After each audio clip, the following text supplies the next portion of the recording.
But to understand music, you need to understand what drives you. So I'm just going to go around the room very briefly. And you don't have to be too deep, or meaningful, it could just be that you enjoy it. But usually behind every enjoyment, or I like it, or I don't like it, is a further detailed answer we can try and get to. So I'll start with, I'm not going to do everybody, I'll start with you, because I'm being gravitated towards you. What drives you to get up and make music? What drives you to come here and make music? I like the idea of doing songwriting and trying to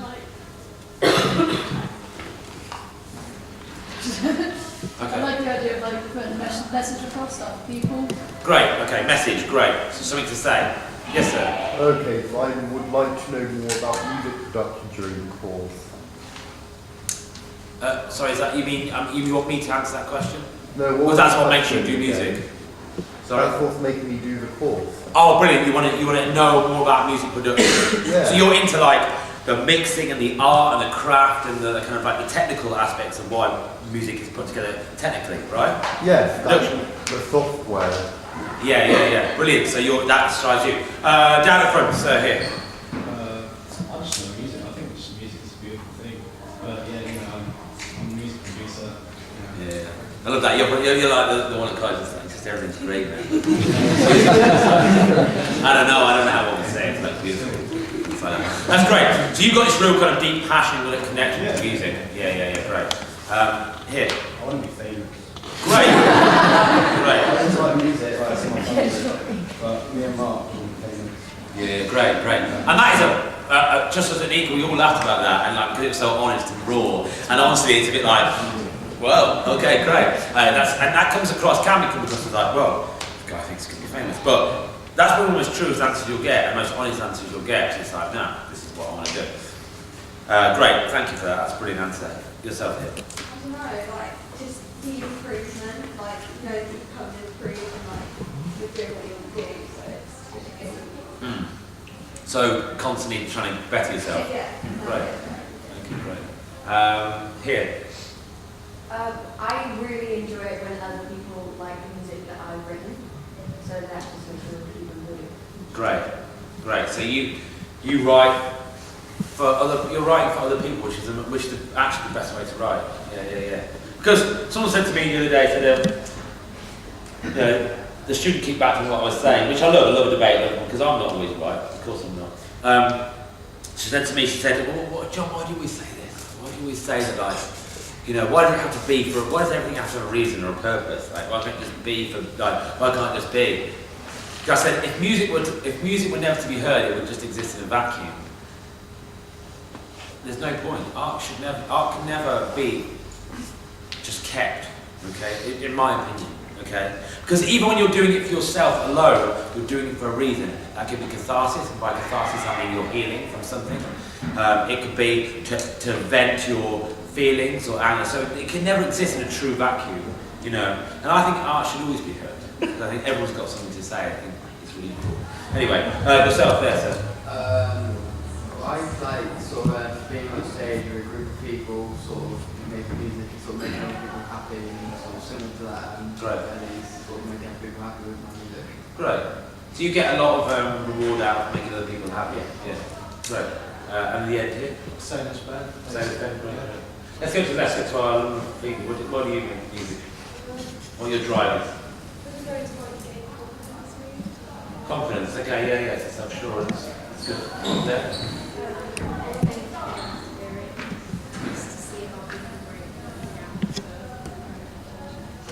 Great.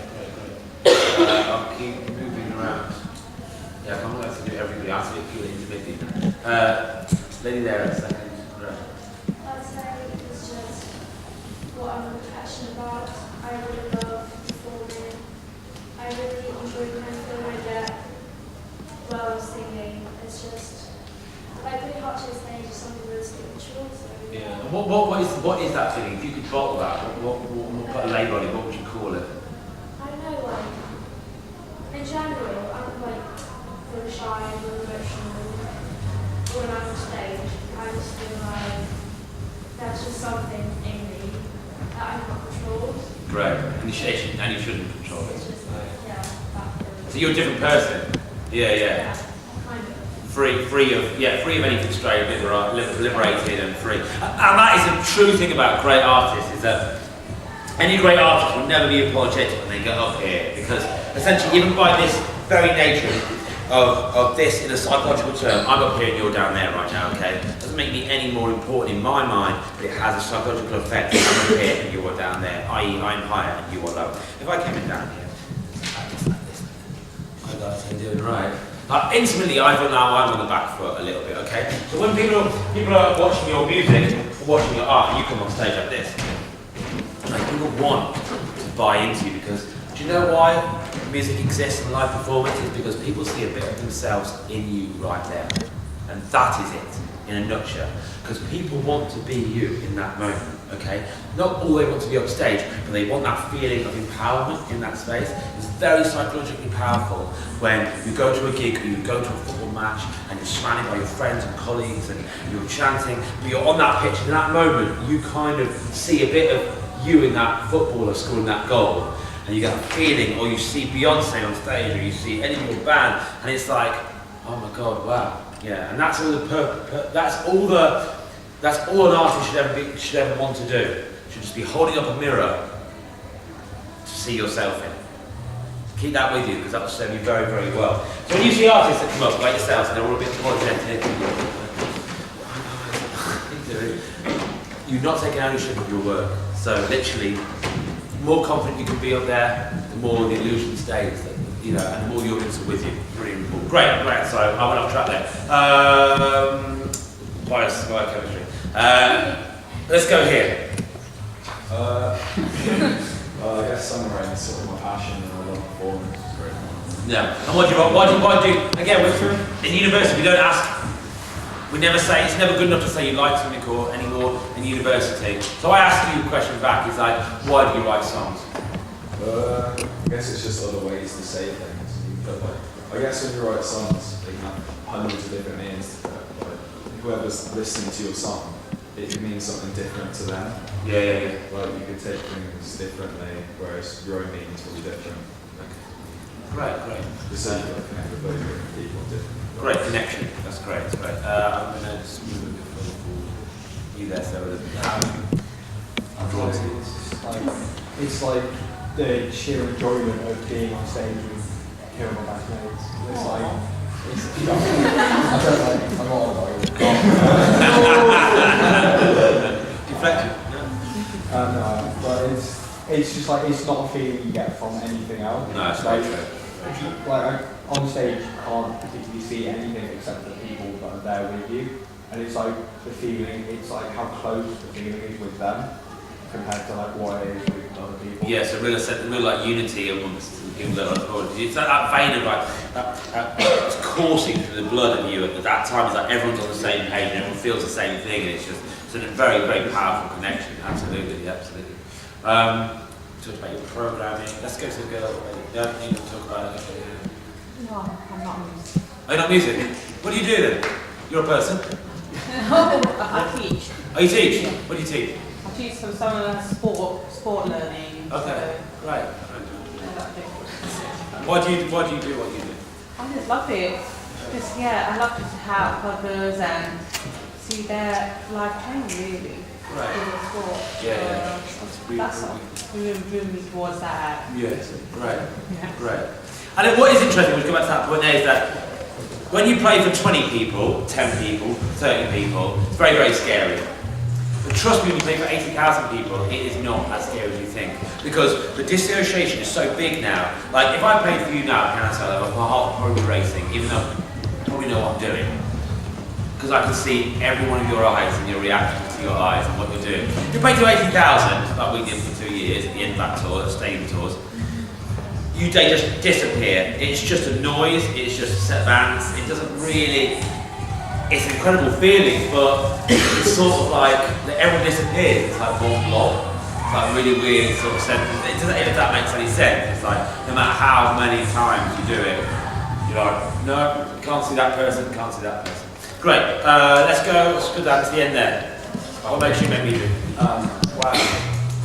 It's like a cold fucking world, isn't it? And it's like a little bit of peace. Oh great, right. Anti-establishment man. Yeah. That's it. That's how I see it anyway. So do you make music? Do you make like political music? Like, do you have a message to say? It's like progressive music. Like, Right.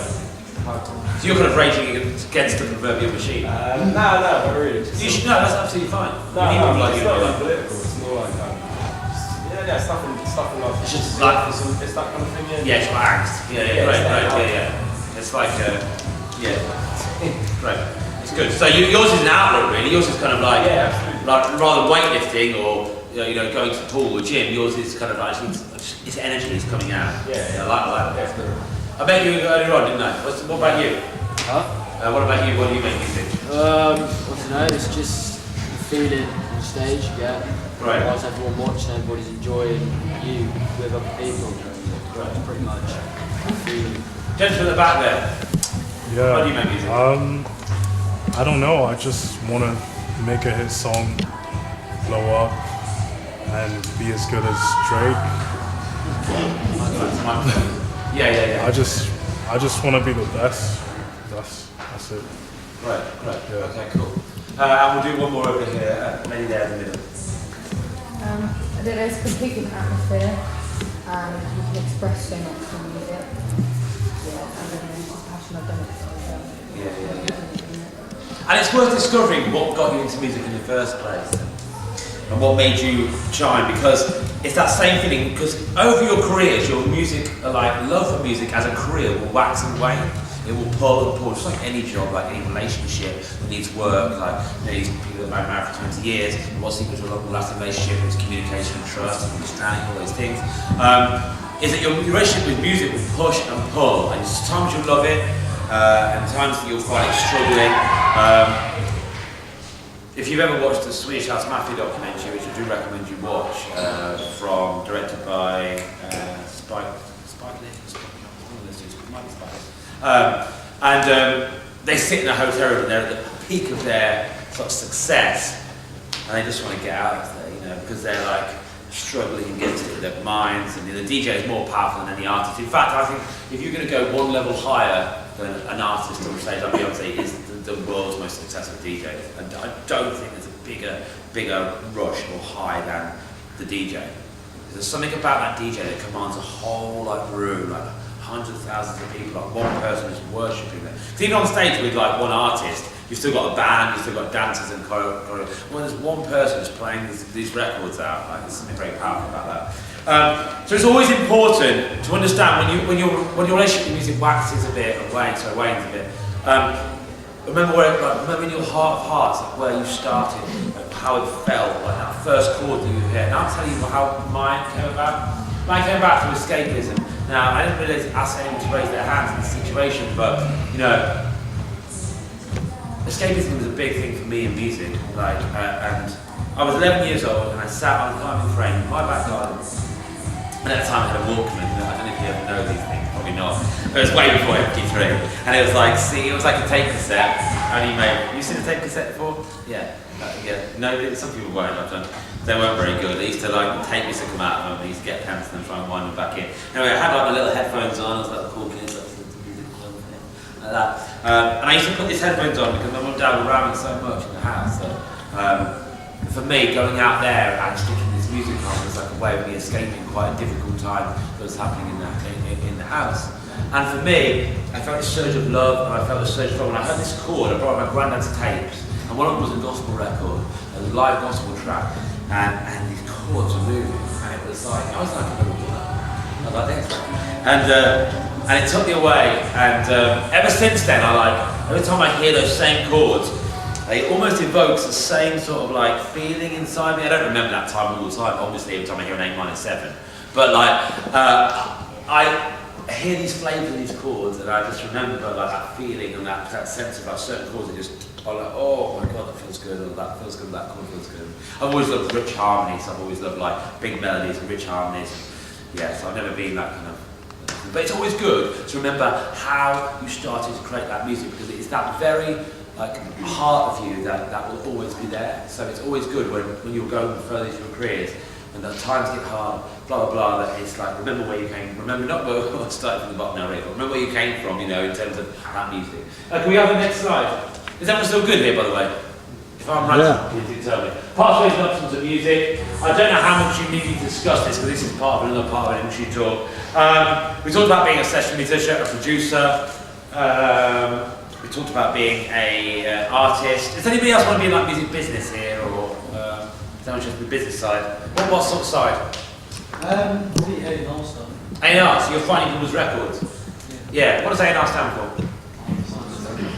Trained involvement. Yeah, very good, very good. Yeah, artist and repertoire, great. Finding records. The days of the A&R game have changed quite a lot. Okay, because we're access to the internet so quickly now. Back in the day, A&R used to go out to people's gigs, like they were sort of like people were like in their mid-40s, had families that would stay for the first few songs and leave. Then it became a switch, and it became a very young person's game. Like, let's just send the 19-year-olds out to these gigs and they can stay out all night and smooth. And now it's very different. A&R comes through many multifaceted approaches. Gigs are still one approach, but a very dwindling number of people A&R go to gigs. Your job is to find people on SoundCloud and to find the up-and-coming people on through music influencers online and through your kind of like tastemakers and you know the music influencers as they're called, which are in the game. Did anyone go to BBC Introducing this year?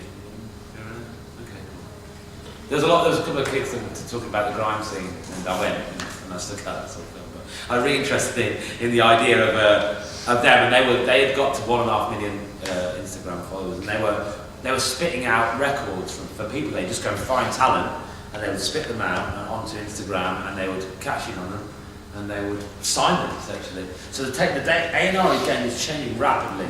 So it's good to know that you can now access A&R. Yeah, great. And so music business, production, songwriting, session musician like me, and full artist. And I call a full artist like the 00 on like a roulette. But have you ever seen like a roulette table? Or like not? Yeah. Or any kind of like thing with like a dice. It's like let's use a dice roll. Dice roll, like an artist roll is like 666. You win as an artist, and you have like monumental, like super success.